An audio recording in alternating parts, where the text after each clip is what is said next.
the Chuck Schumer AOC wing of the Democratic Party shut down the government because they said to us, we will open the government, but only if you give billions of dollars of funding for health care for illegal aliens.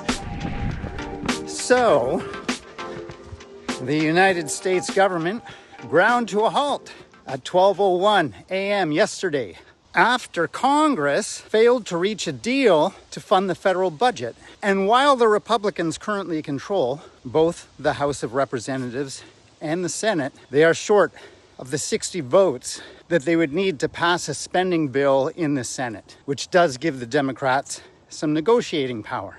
Now, with the government out of money, many federal departments and agencies are now closed. Now, both the House Speaker, Mike Johnson, and Vice President J.D. Vance have claimed that the shutdown has been caused because the Democrats want to restore taxpayer-funded benefits to illegal aliens, which is factually untrue. You see, in the United States, undocumented immigrants don't qualify for comprehensive Medicaid coverage.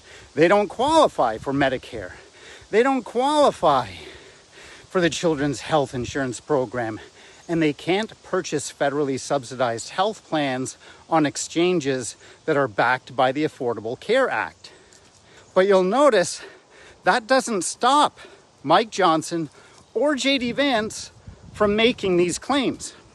Now, I'm a content creator, and I long ago decided that I would not make content unless I could support every assertion that I make with objective evidence. When I begin researching an issue, I first see if there's support for a position on one side or the other.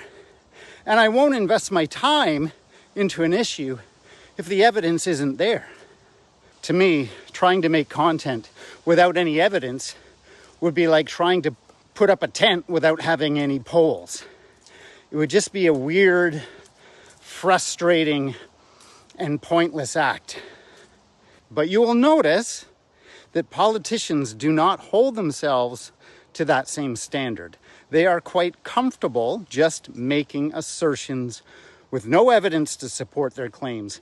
In fact, they will make assertions knowing full well that evidence exists that contradicts their claims. So why do they do it? They do it because they can. They do it because lying to the public about issues of fact is protected in the United States under the First Amendment. Even knowingly lying is still protected as freedom of speech. The only place where it is illegal to lie is in a court of law or in an official hearing. Now, we have the same situation in Canada. Knowingly lying to the public is protected under the Charter of Rights and Freedoms as freedom of expression. However, there is a movement in Canada right now to remedy this situation.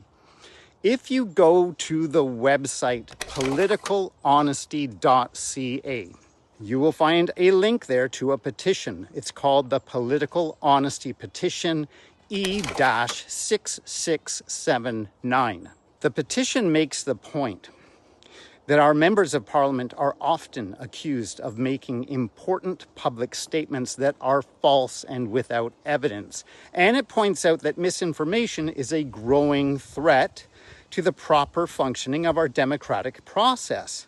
And it also erodes the faith that we can have in government.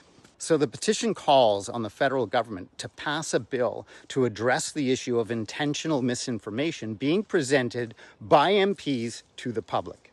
I think it's a great idea, so I've signed it, and I hope you will too. And I also hope our friends south of the border will consider pursuing a similar law down there, because Lord knows, the lying in politics needs to stop.